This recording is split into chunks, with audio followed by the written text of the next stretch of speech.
My sister revealed she was pregnant with my husband's baby at my birthday dinner, thinking I'd break down. Instead, I lifted my glass. I exposed the fertility test he took last month, and in a moment everyone realized. My 30th birthday was supposed to be perfect. Instead, it became the night my sister dropped a bomb, and I watched my husband's face drain of color, knowing their lives were about to unravel by my own design. The crystal glasses glittered under the soft lights of the Grand Bistro, champagne bubbles dancing like tiny stars. My husband, Daniel, had his hand on my shoulder, his usual charming smile in place, but the air around our table was already thick with an unspoken tension only I could feel. He raised his glass. To my beautiful wife, he said, that familiar hint of charm still making my stomach clench. Happy birthday, darling. My sister, Scarlett, shifted beside me, her perfectly manicured fingers fidgeting with her water glass. She hadn't touched her champagne, that should have been my first clue, if I hadn't already known everything. Scarlett interrupted just as everyone was about to drink. I have an announcement to make. My mother, Susan, beamed, already knowing. Of course, she knew. She always knew everything about Scarlett first. I'm pregnant. Scarlett's voice rang out, clear and triumphant, across the private dining room. The silence that followed lasted exactly 2 seconds before she added the punchline. And Daniel's the father. I felt Daniel's hand tighten on my shoulder. Not in guilt, no, but in preparation for my reaction. They expected hysteria. Tears. A scene. The restaurant staff hovered nervously at the edges of the room. I took a slow sip of my champagne. That's interesting, I said, my voice steady, almost a whisper. Very interesting indeed, Olivia, my mother began, her tone already taking on that scolding edge she'd perfected over the years. Don't make a scene. I smiled, reaching for my purse. Oh, I wouldn't dream of it, Mother. In fact, I have my own announcement to make. I pulled out a cream-colored envelope. You see, I've been wondering why Daniel and I couldn't conceive for the past 3 years. Scarlett's triumphant smile faltered slightly. Daniel's hand left my shoulder. Olivia, this isn't the time, he said quietly, a warning in his voice. Actually, it's the perfect time. I unfolded the medical report with careful precision. Because, according to Dr. Chin at the fertility clinic, my dear husband has what they call azoospermia. 0 sperm count. I looked directly at Scarlett. In layman's terms, he's completely infertile. The sound of Chloe's fork clattering against her plate echoed through the room. Scarlett's face drained of color so quickly, I honestly thought she might faint. That's impossible, she stammered. The test must be wrong. That's what I thought, too, I said, pulling out a second envelope. So, I had him tested again. Different clinic, different doctor, same result. I smiled at Daniel, who had gone completely still beside me. Would you like to see the dates, darling? Both tests were from last month. You had me tested without my knowledge? Daniel's voice shook with anger. Oh, like you've been so honest with me? I turned to face him fully. 3 years of trying. 3 years of you telling me I was the problem. 3 years of watching you comfort my sister through her visits while I cried myself to sleep. Susan stood up abruptly. This is absolutely inappropriate. No, Mother. What's inappropriate is your precious Scarlett sleeping with my husband and then trying to pass off someone else's baby as his. I stood up, gathering my purse. So, here's what's going to happen. I'm going to walk out of here with my dignity intact. And you too, I looked between Scarlett and Daniel, can figure out how to explain to everyone why you lied. That test, Daniel grabbed my arm as I turned to leave. It was wrong, wasn't it? I leaned in close enough to smell his cologne, the same cologne I'd smelled on Scarlett's jacket last month. Oh no. Darling, I double-checked twice. I pulled my arm free. And I have so much more proof where that came from. As I walked toward the door, Scarlett's voice cracked behind me. Olivia, wait. I can't explain. I paused at the doorway, turning back one last time. Save your explanation for your baby's real father, Scarlett. I'm sure he'd love to hear it.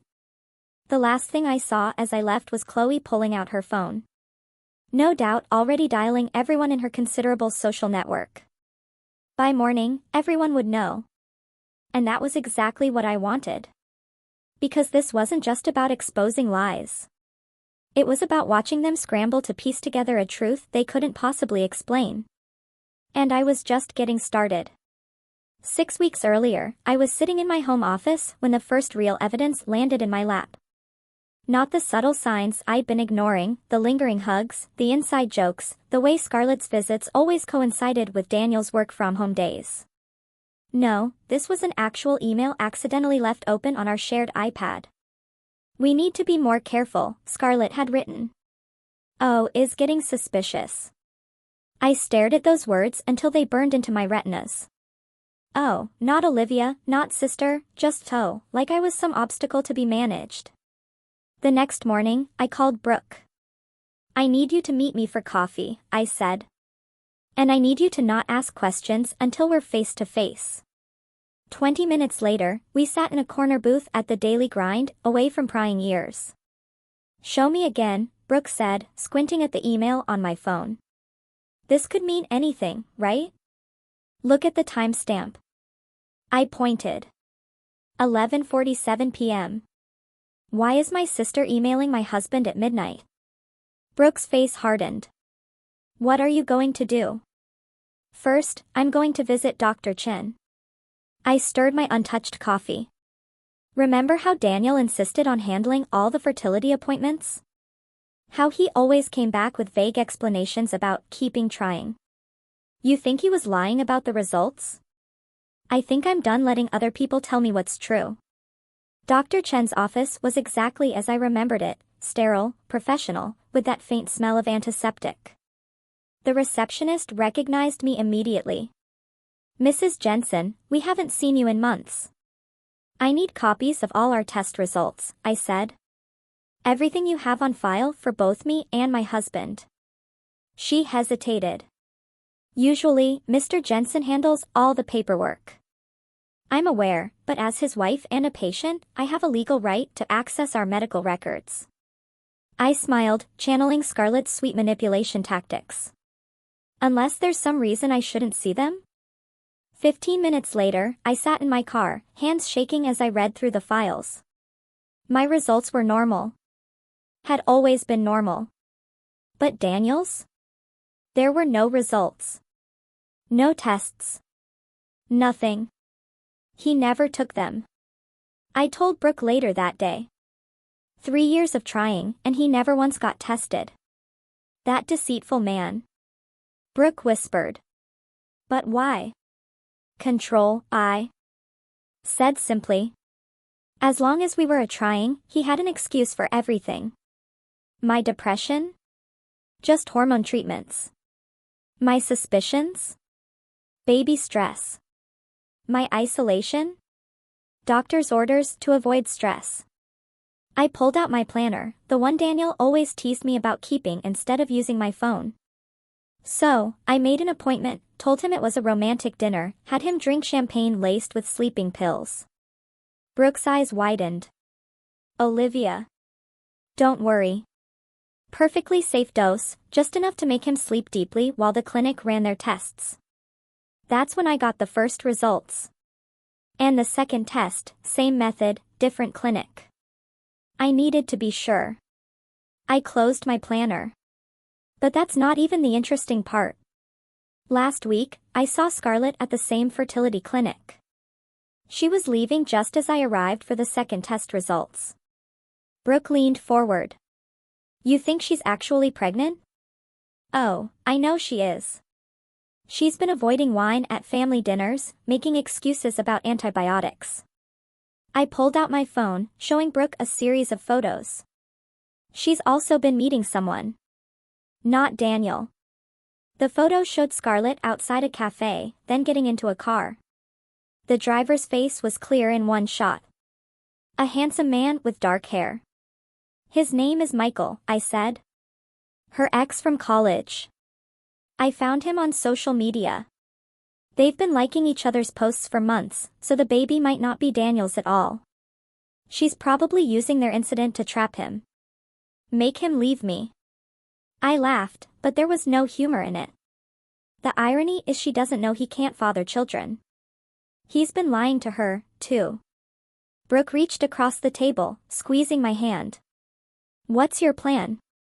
I pulled out an invitation, cream-colored, elegant. My birthday dinner. I'm going to let them make their grand announcement. Let them think they've won. My voice was steady, cold. And then I'm going to destroy everything they thought they knew. Olivia, Brooke said softly. This isn't just revenge. This is nuclear. I met her eyes. They didn't just betray me, Brooke. They made me doubt my sanity, my worth, my ability to be a mother. I tucked the invitation back into my bag. I don't just want revenge. I want implications, destruction, accountability. And after. I smiled, thinking of the apartment I'd already leased, the lawyer I'd contacted, the evidence I'd gathered. After, I'm going to build a life so good they'll choke on the ashes of what they lost. The restaurant erupted into chaos after I left. Through the glass doors, I heard Scarlett's shrill voice. She's lying. She has to be lying. I made it halfway to my car before Chloe caught up with me, her heels clicking rapidly on the pavement. Olivia, wait. She grabbed my elbow, her voice low. I always thought something was off about Scarlett, the way she'd hang around Daniel's office parties, always touching his arm, laughing too loud at his jokes. You knew? I suspected, but I didn't want to see it. Chloe glanced back at the restaurant. What are you going to do now? Now I'm going home to pack a bag. When I pulled into our driveway, Daniel's car was already there. I found him pacing in the kitchen, phone in hand. Where have you been? I've called you 6 times. I walked past him to the bedroom, pulling out the suitcase I'd hidden in the back of my closet weeks ago. Olivia, stop. We need to talk about this. That test, there must be some mistake. We can get another opinion. He followed me, hovering in the doorway. 3 years, I said, not looking at him as I packed. 3 years of watching me blame myself, take medications, go to therapy, all while you were sleeping with my sister. It wasn't like that then. What was it like? I finally turned to face him. Explain it to me, Daniel. Explain how you could watch me cry every month when my period came, knowing you couldn't get me pregnant, even if you wanted to. His phone buzzed. Scarlett's face flashed on the screen. You should answer that, I said, zipping up my suitcase. Sounds like your girlfriend needs you. Where are you going? Away from you. My phone vibrated as I drove. Scarlett had sent a series of messages, we need to stick to our story. She's bluffing. Answer me. You're ruining everything. I turned off my phone and drove to Brooke's house. She was waiting on her porch with a bottle of wine and 2 glasses. Chloe called, she said as I sat down. Apparently, Scarlett had a complete meltdown after you left. Started screaming about how you've always been jealous of her. I took a long sip of wine. Remember 2 months ago when I said I saw Scarlett at the fertility clinic? Yeah, I did more than just see her. I pulled out my phone and opened a photo. I followed her inside. The image showed Scarlett talking to a nurse, her hand resting on her still flat stomach. She was there for a prenatal appointment, I said. But get this, she used her old insurance card, the one from when she was still with Michael. Brooke's eyes widened. Her ex. The same ex she's been secretly meeting for coffee? I showed her another photo. Scarlett and Michael outside a cafe, his hand on her lower back. I found his profile. He's been posting cryptic messages about second chances and unexpected blessings. Holy cow, Brooke grabbed her laptop. Let me look him up. While she typed, my phone lit up with a text from Chloe. Daniel is telling everyone you're having a mental breakdown. Scarlett is backing him up. Found him. Brooke turned the screen toward me.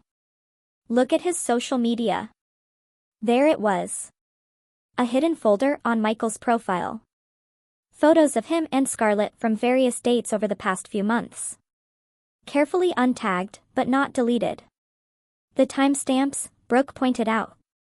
These are from right around when she would have gotten pregnant. My phone buzzed again. This time it was my mother. Olivia, Susan said when I answered, her voice tight with anger. What you did tonight was unforgivable. What I did? What about what Scarlett did? She's your sister and now she's carrying your husband's child. I cut her off with a laugh. No, Mother.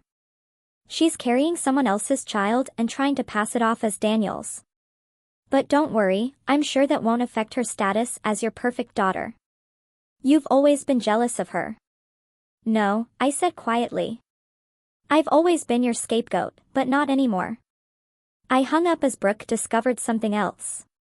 A comment Michael had left on one of Scarlett's photos from a holiday party 4 months ago. Best night of my life, Olivia, Brooke said slowly. You need to talk to him. I nodded, already composing an email. Oh, I plan to. But first, I need to make a few calls, starting with Daniel's company. What are you going to tell them? I smiled, thinking of the financial documents I discovered while searching for evidence of the incident. The truth. That their VP of Finance has been falsifying reports. And that's just the beginning. Because this isn't just about exposing lies. It's about pulling every thread until the whole tapestry unravels. I met Michael at a quiet coffee shop downtown, far from my usual haunts. He was already there when I arrived, fidgeting with a paper cup, looking exactly like his photos, handsome in that boy-next-door way that Scarlett had always preferred. Thanks for meeting me, I said, sliding into the seat across from him. I'm Olivia, Scarlett's sister. He wouldn't meet my eyes. Look, I'm not sure what this is about. I think you know exactly what this is about. I placed my phone on the table, screen up, showing a photo of him and Scarlett outside the fertility clinic. 4 months ago, holiday party at the Grand, ring any bells? His face paled. She said she was single. Of course, she did. I took a sip of my coffee. She's pregnant, Michael, and she's trying to pass it off as my husband's baby. He knocked over his cup. Coffee spilled across the table. She's what? Pregnant? About 4 months along, I'd say. Interesting timing. Wouldn't you agree? Michael grabbed napkins, mopping up the spill with shaking hands. We used protection. She said she was on birth control. Scarlett has always been creative with the truth. I pulled out a document. I need you to sign this. What is it? Consent for a paternity test. Just in case. He stared at the paper for a long moment. If I sign this, Scarlett will know I talked to you. Scarlett is already going to lose everything, I said quietly. The question is, do you want to know the truth? He signed. Meanwhile, across town, Daniel's carefully constructed world was crumbling. His assistant forwarded me an email chain. His colleagues were avoiding him. His boss was reconsidering his position, and the board had called an emergency meeting. I'd sent them an anonymous tip about the falsified reports, along with copies of his fertility tests and a carefully worded suggestion about trustworthiness. My phone buzzed with a text from Brooke. Scarlett just showed up at your mom's house. Full waterworks. I drove there, parking across the street. Through the living room window, I could see Scarlett sobbing on the couch, my mother patting her hand. The perfect victim, as always. I walked in without knocking. How dare you? Scarlett sprang up, mascara streaking her cheeks. You're trying to ruin my life. You ruined your own life, I said calmly. I'm just exposing the truth. Truth? My mother stood up. The truth is you're trying to hurt your sister because you couldn't keep your husband happy.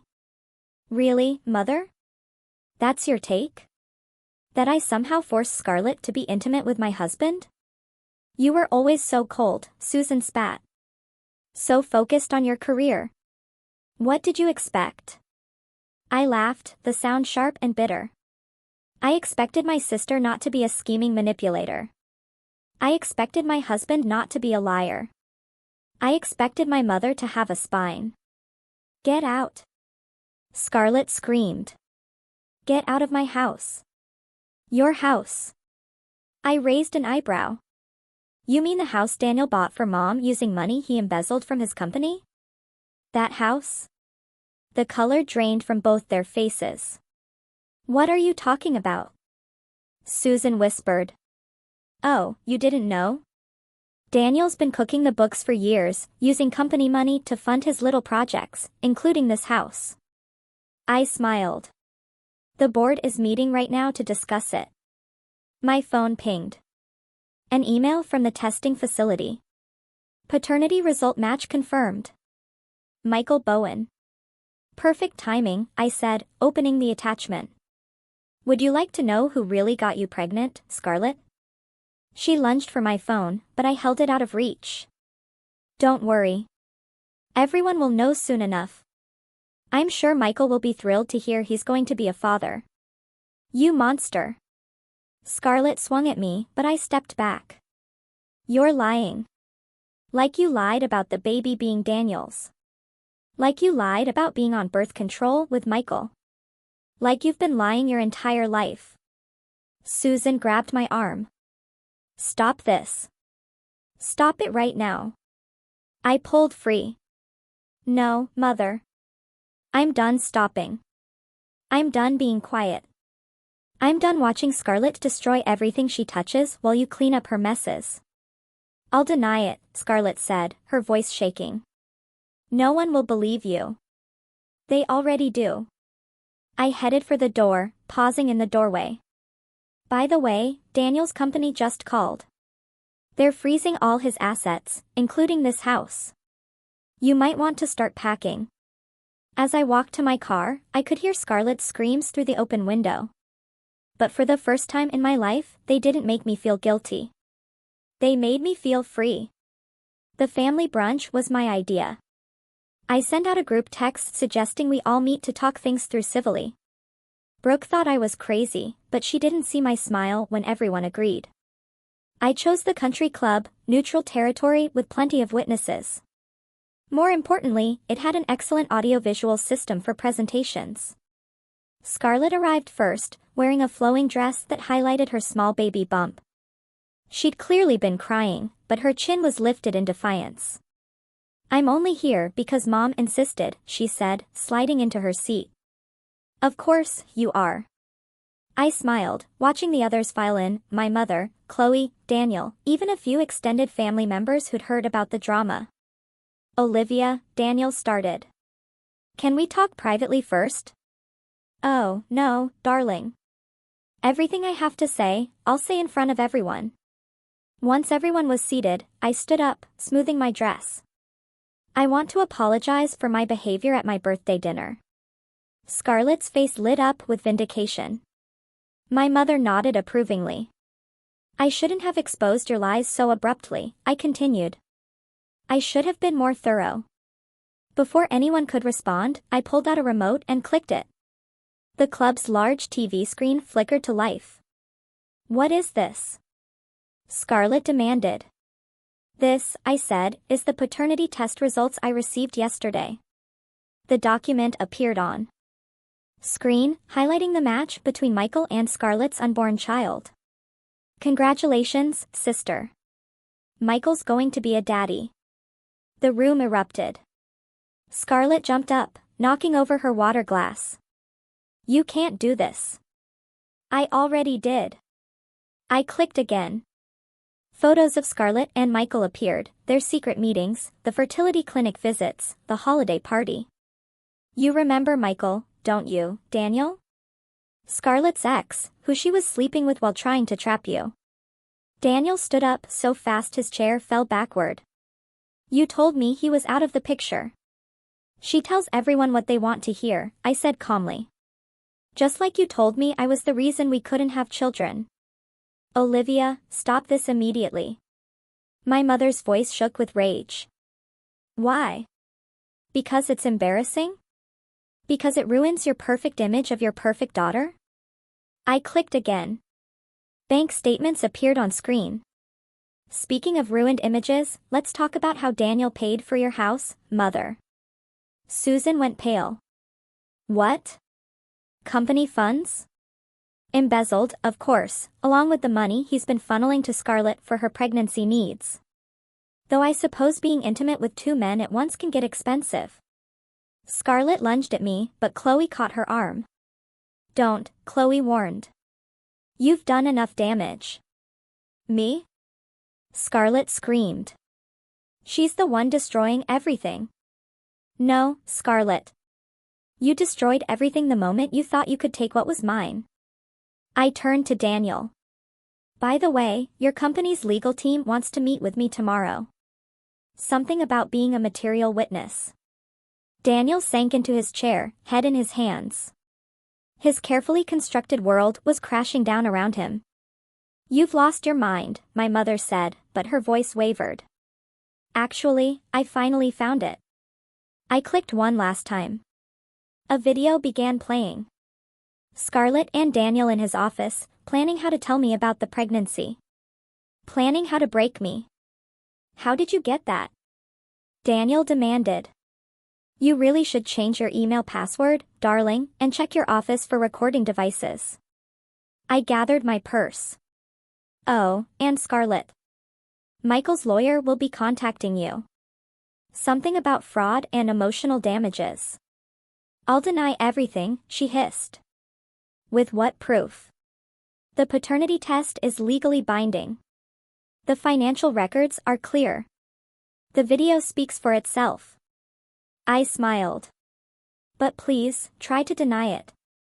I'm sure the media would love to hear your side. The media? Scarlett's voice cracked. Did I forget to mention Chloe's been live streaming this whole conversation to her social media? Say hi to your followers, Scarlett. Chloe held up her phone, still recording. Scarlett's face crumpled as she saw the comments flooding in. You thought you loved center stage, I said softly. How's the spotlight feeling now? My phone buzzed. Daniel's company calling again. I answered on speaker. Mrs. Jensen, this is Arthur from legal. We need to discuss some irregularities in your husband's financial documentation. Of course, I said, watching Daniel's face drain of color. I'll bring everything I have to our meeting tomorrow. I hung up and faced my shattered family one last time. I'd love to stay and chat, but I have a meeting with my lawyer. Divorce papers don't file themselves. As I walked out, I heard Scarlett collapse into sobs, my mother's frantic attempts to comfort her, and Chloe's quiet voice still narrating to her followers. But I didn't look back. I didn't need to. The truth was finally out, and it was more devastating than any lie they could have told. My mother showed up at my temporary apartment the next day, uninvited and unannounced. She looked older than I'd ever seen her, the weight of scandal aging her overnight. We need to talk about what you've done, she said, pushing past me into the living room. What I've done? I closed the door quietly. Not what Scarlett did, not what Daniel did. I always feared you'd inherit your father's coldness. She sat down, smoothing her skirt with trembling hands. This calculated revenge. It's exactly what he would have done. Don't you dare compare me to him. I remained standing. He abandoned us. I'm protecting myself. By destroying your sister's life, your husband's career? They destroyed themselves. I just exposed the truth. My phone buzzed. Brooke texting that she'd found something else. Before I could read it, my mother spoke again. Scarlett is devastated. She can barely eat, barely sleep. Like I did for 3 years, I cut her off. While she was sleeping with my husband. While you were helping her hide it. Susan's face went white. I never, Chloe told me everything. The girls' lunches where you helped Scarlett plan how to tell me. The money you helped her hide. I pulled out my phone, showing her the transfer records. Did you think I wouldn't find out? I was trying to protect the family. No, you were protecting Scarlett, like always. I sat across from her. Tell me something, Mother. When did you stop loving me? Don't be dramatic. Was it when Dad left? When I refused to play the perfect daughter role? Or was it when I started succeeding without your help? The silence stretched between us until Brooke burst through the door, waving papers. Olivia, you need to see this. Oh, she stopped short at the sight of my mother. Sorry, I didn't know. It's fine, I said. What did you find? Brooke glanced at Susan before continuing. Daniel took out a loan in your name. $50,000 transferred to Scarlett's account 3 months ago. My mother's sharp intake of breath confirmed what I'd suspected. You knew about this, too, didn't you? Scarlett needed help, Susan whispered. The fertility treatments? The prenatal care? The fertility treatments she didn't need because she was already pregnant by someone else, I laughed bitterly. Or the prenatal care she charged to Michael's insurance. Brooke handed me the loan documents. There's more. The bank is investigating fraud. They froze all joint accounts. Good. I turned to my mother. You should probably warn Scarlett. Her credit cards might stop working soon. Susan stood up, swaying slightly. You're going to regret this vindictiveness. No, Mother. I regret the years I spent trying to please you. I regret believing Scarlett could change. I regret trusting Daniel. I opened the door. But this? This, I'll never regret. After she left, Brooke poured us both a glass of wine. You okay? I stared at the loan documents. Feeling the weight of years of deception. No, but I will be. My phone rang. Mark, my lawyer. Olivia, we need to meet now.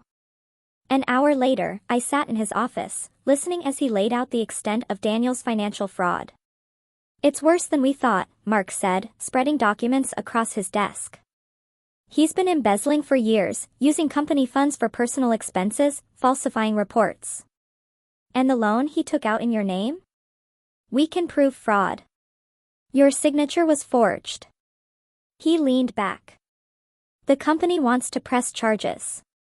They're asking for your cooperation. I thought about Daniel's smug face every time he dismissed my concerns. About Scarlett's triumphant smile at my birthday dinner. About my mother's constant defense of their betrayal. What do you need from me? Everything. Emails, texts, financial records. Mark smiled grimly. They want to make an example of him. Good. I pulled out a USB drive. Because I have everything. That night, alone in my apartment, I finally broke down. Not over losing Daniel. That pain had dulled to nothing more than wounded pride. Not over Scarlett's betrayal. I'd always known she was capable of it. No. I cried for the years I'd wasted trying to be the perfect daughter, wife, sister. For the family I thought I had. For the life I'd built on lies. My phone lit up with a text from Brooke. Turn on the news. There it was. Daniel's company announcing an internal investigation into financial fraud. Scarlett's social media accounts going dark after a flood of negative comments. My mother's country club membership being reviewed due to recent events. The carefully constructed facade was crumbling, and beneath it lay the ugly truth. They had all chosen their roles in this drama. Now they had to face the consequences of their performance. The security alarm woke me at 3 a.m.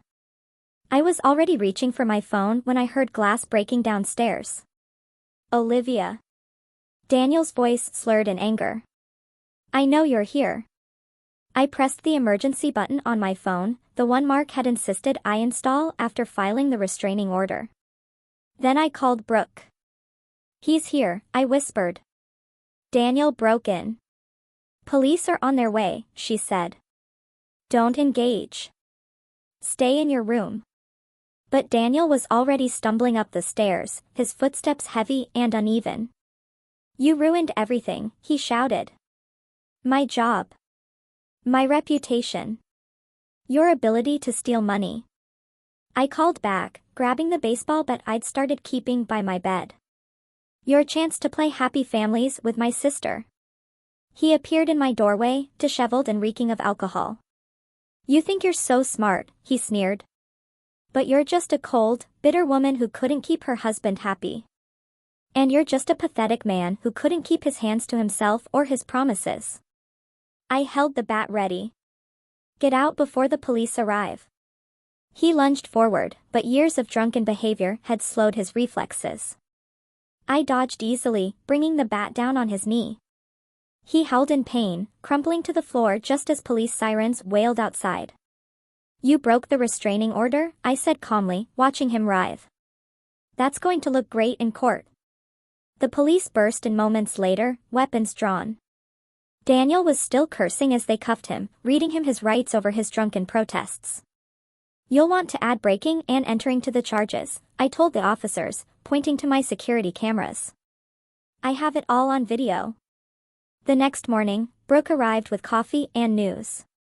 Scarlett's influencer status is tanking. She's lost half her followers overnight. How tragic, I said, scrolling through the headlines. Maternity queen Scarlett Holland exposed in family scandal was trending. She's been trying to damage control, Brooke continued, claiming it was all a misunderstanding, that you're mentally unstable. Is that why she's been hiding from Michael's lawyers? I showed her an email from Mark. They're filing a civil suit.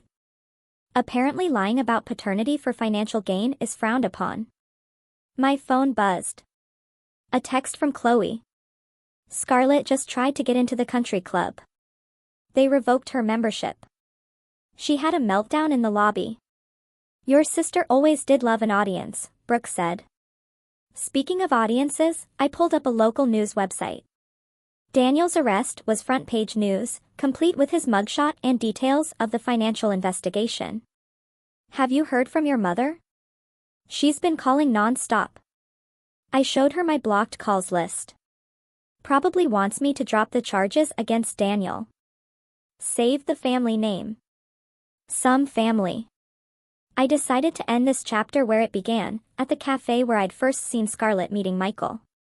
She was already there when I arrived, looking smaller somehow, her designer clothes replaced with plain maternity wear. Come to gloat? She asked as I sat down. No, I came to give you this. I handed her a gift bag. She opened it cautiously, pulling out a pacifier wrapped in newspaper clippings about her scandal.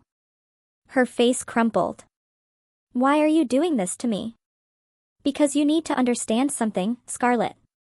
I leaned forward. This isn't about revenge anymore. It's about consequences. Every choice you made, every lie you told, led to this moment. I never meant, yes, you did. You meant to steal my husband. You meant to pass off another man's child as his.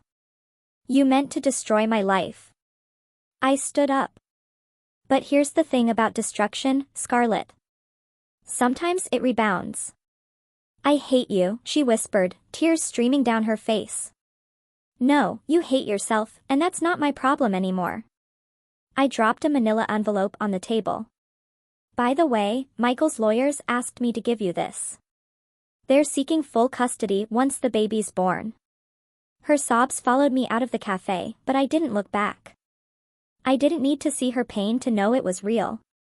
My phone buzzed one last time. A message from Mark. Daniel is pleading guilty to all charges. The company wants to settle. 7 figures. I smiled, thinking of the new life waiting for me. The freedom I'd fought for. The peace I'd finally found. Because sometimes the best revenge isn't just exposing the truth. It's watching karma do its work while you walk away clean. The moving truck pulled away from my new apartment, leaving me alone in a space that was finally completely mine. Sunlight streamed through floor-to-ceiling windows, warming the hardwood floors. No traces of Daniel. No echoes of Scarlett. Just peace. My phone buzzed. Brooke arriving with housewarming wine. This place is gorgeous, she said, taking in the view of the city. How does it feel? Like freedom. I uncorked the bottle. Did you see the news about Daniel's sentencing? 8 years seems light considering what he stole. The money wasn't the point. I handed her a glass. It was the lies, the manipulation, the way he made me doubt myself for years. Speaking of manipulation, Brooke pulled out her phone. Scarlett had her baby yesterday. I know. Michael's lawyer called me. I smiled. DNA test was done immediately. He's filing for full custody given her unstable behavior and history of fraud. Your mother must be thrilled. Wouldn't know. Haven't spoken to her since she tried to bribe me to drop the charges against Daniel. I sat on my new couch, running my hand over the soft fabric. She chose her side. Now she can live with it. The doorbell rang. Chloe, carrying a plant and a thick envelope. Thought you might want to see this, she said, handing me the envelope. Daniel's sister sent it. She found these while cleaning out his office. Inside were photos. Me and Daniel in happier times, family gatherings, holidays. At the bottom was a letter from Scarlett to Daniel. Dated 3 years ago. She's too focused on her career. Too cold. You deserve better. We deserve better. They were planning this for years, I said quietly. And now they have nothing, Chloe replied. Daniel's in prison. Scarlett lost her baby to Michael. Your mother's house is being seized as part of the settlement. Karma's quite the architect, Brooke mused. My phone lit up with a text from Mark. Settlement check cleared. You're officially a very wealthy woman. What will you do with it? Chloe asked. Already done. I showed them my laptop screen, a confirmation email for a major donation to a fertility support organization. They help women who've been manipulated or mistreated during fertility struggles. Taking something ugly and making it beautiful, Brooke said softly. That's the thing about revenge, I replied. It's not about destroying others. It's about rebuilding yourself. The doorbell rang again. This time it was a delivery, a large package from the fertility clinic where I'd first discovered Daniel's lies. Inside was a letter. Dear Miss Jensen, we were moved by your story and your donation. We'd like to offer you our services free of charge whenever you're ready to start your own family, on your own terms. Are you going to? Brooke asked. Maybe. But not because I need a baby to be complete. Not because society expects it. Only if and when I choose. I walked to the windows, watching the sunset paint the city gold. Behind me, Brooke and Chloe chatted about dinner plans. Their voices warm and genuine. Real friendship, not the fake support my family had offered. My phone buzzed one last time. Scarlett calling from an unknown number. I declined the call and blocked it. You know what I learned from all this? I said, turning back to my friends. They expected me to collapse, to break down, to need their version of love so badly I'd forgive anything. But you didn't, Brooke said. No. Instead, I built myself a balcony to watch them fall. I raised my glass. To karma. To karma, they echoed. Later that night, alone in my new home, I found one last photo at the bottom of the envelope. Me as a child, smiling fearlessly at the camera, before Scarlett's manipulation, before Daniel's lies, before my mother's conditional love. I pinned it to my mirror. A reminder not of what I'd lost, but of what I'd found. My strength, my worth, my voice. Because sometimes the best revenge isn't just watching your enemies fall. It's rising so far above them that they become nothing more than a cautionary tale in your success story. I took one last look at the city lights before closing my curtains. Tomorrow would bring new challenges, new opportunities, new chapters. But tonight, in this space I'd carved out of their destruction, I was finally completely at peace. Not because they'd lost everything, but because I'd found me. What would you have done if your whole life was a lie?